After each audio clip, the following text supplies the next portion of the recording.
Halo teman-teman, apa kabar? Welcome back to my channel. Di video kali ini kita akan melanjutkan tutorial Oracle-nya. Kali ini kita belajar terkait dengan percabangan atau if then ya. Nah, untuk if then ini kita sudah pernah pelajari ya di beberapa RDBMS. Nah, ini juga hampir sama secara fungsi kita gunakan untuk percabangan. Untuk basic if kita akan buka terlebih dahulu dengan membuka Docker dan Visual Studio Code-nya ya. Kita klik new file seperti ini. Nah, ini ya percabangan. If adalah pernyataan percabangan untuk dieksekusi atau dilewatkan atau pernyataan pilihan ya.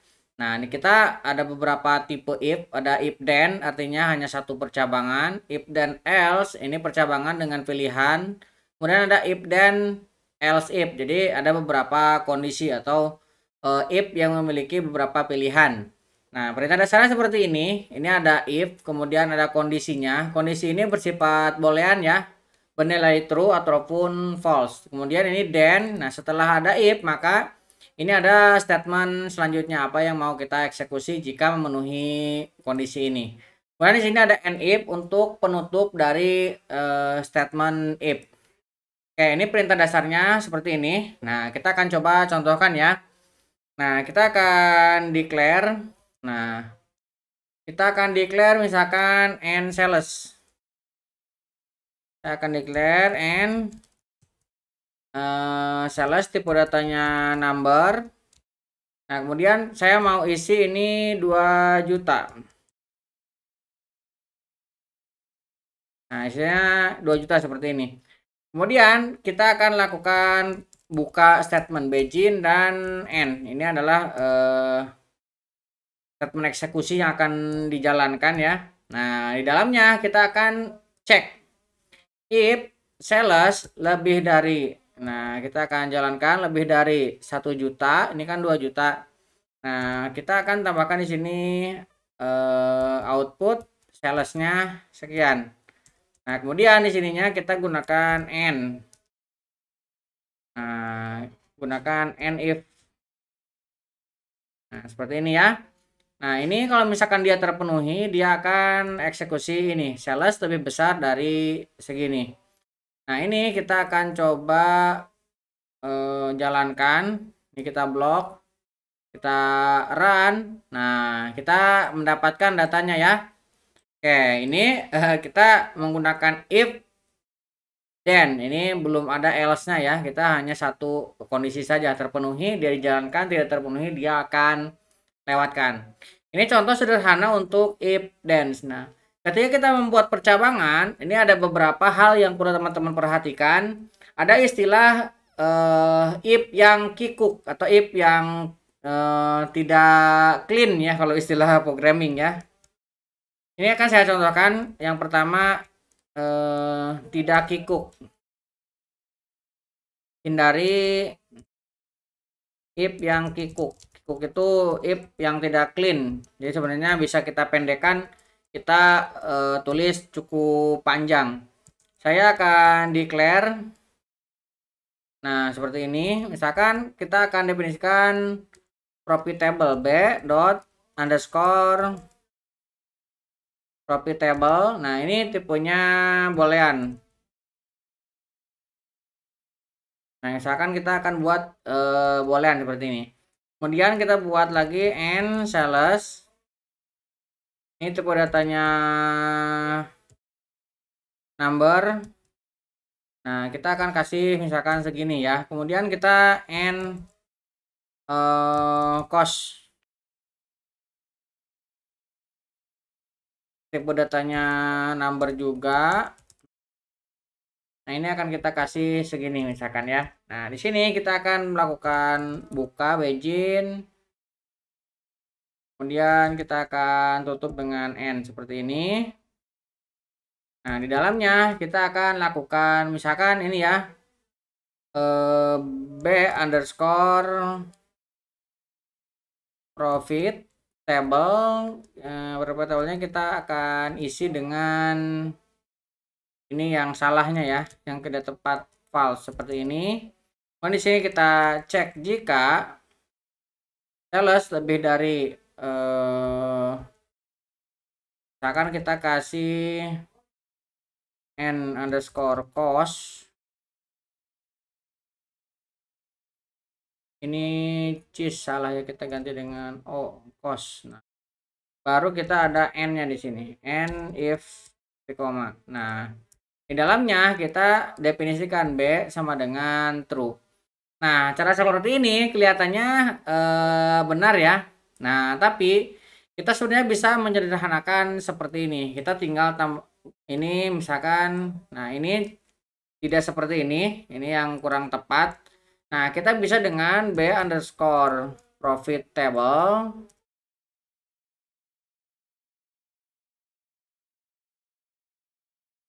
Nah, profit table sama dengan ini. Nah, ini hasilnya sama dengan kita menggunakan operasi ini. Tapi ini lebih tepat dibandingkan dengan ini. Kayak ini pertama ya, kita harus menghindari if yang kikuk. Nah, kemudian yang kedua, kita tidak boleh atau menghindari mengevaluasi variabel boolean. Jadi kalau boolean kan udah jelas ya. Nah, tidak perlu didefinisikan lagi. Kita misalkan if b underscore profitable. Nah, profitable ini kita tambahkan di sini sama dengan true. Nah, kemudian then, nah ini baru di sini ada n if-nya. Nah, seperti ini. Nah, ini pernyataan yang tidak disarankan ya.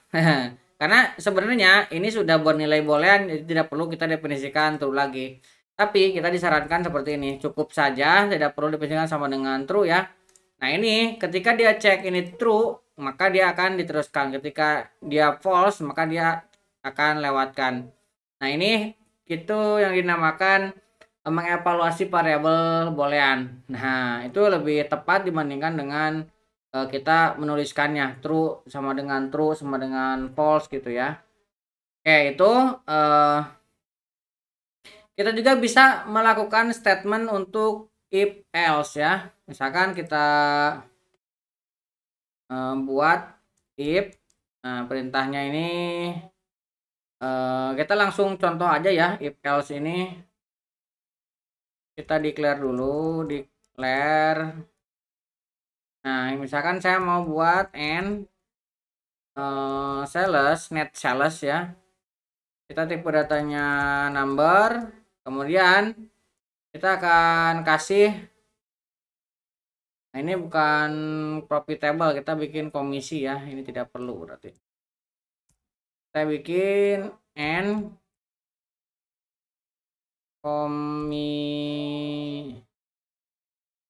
commission. Nah, baru di sini kita kasih titik 2. Kalau enggak ini tipe data number ya.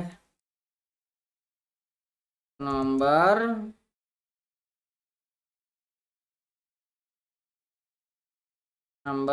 kemudian kita akan kasih presisinya ini 10,2. Nah, habis itu kita akan definisikan defaultnya. Ini bukan boolean ya. Ini kita kasih misalkan seperti ini aja ya. Oke, kemudian kita akan begin dan kita akan end seperti ini ya. Nah, di dalamnya kita akan buatkan if. If and sales, kita akan cek if and sales. Nah, ini kita bukan lebih besar dari commission. Misalkan kita kasih 2 juta ya. Nah, misalkan seperti ini. Kemudian, nah di sini baru kita melakukan perkalikan n underscore commission ini dikali dengan 0,1 misalkan. Nah, kemudian di sini kita ada else-nya. Else. Nah, setelah itu kita akan lakukan lagi n underscore ini commissionnya kita akan kasih misalkan kita akan kasih N sales kita kali dengan 0,005. Nah, misalkan seperti ini ya. Nah, baru kita tambahkan di sini n if-nya. N if seperti ini. Oke, kemudian di sini kita baru dbms output commission. Oke, kita coba ya untuk jalankan. Ini bisa dijalankan. Kita blok, kita run. Nah, kita dapatkan ya net untuk salesnya. Nah, ini contoh kita menggunakan if else. Nah, kita juga bisa menggunakan if bersarang atau bukan if bersarang ya. Jadi if else, else if. Nah, if yang memiliki banyak kondisi. Nah, untuk membuatnya kita bisa contohnya seperti ini. Misalkan kita mendeklar sebuah variabel n sales tipe datanya number. Ini value-nya segini ya, 300.000. Kemudian di sini ada komisi, tipe datanya number, presisinya ya. Nah, kita akan cek jika dia penjualannya lebih dari 200.000, maka dia mendapatkan komisi 0,1. Misalkan dia akan cek lagi penjualannya lebih kurang dari sama dengan 200.000 dan dia lebih dari 100.000, maka dia komisinya dikali dengan 0,05 dan seterusnya ya, komisinya dihitung, baru di akhir dia akan cetak komisinya. Coba ya kita jalankan. Nah, ini kita mendapatkan hasilnya ya. Nah, ini komisi yang dihasilkan dari berbagai kondisi yang ada ya. Ini if yang memiliki banyak kondisi seperti ini contohnya. Nah, selain itu kita juga bisa membuat if bersarang atau ada if di dalam if. Nah, misalkan seperti ini contohnya ya.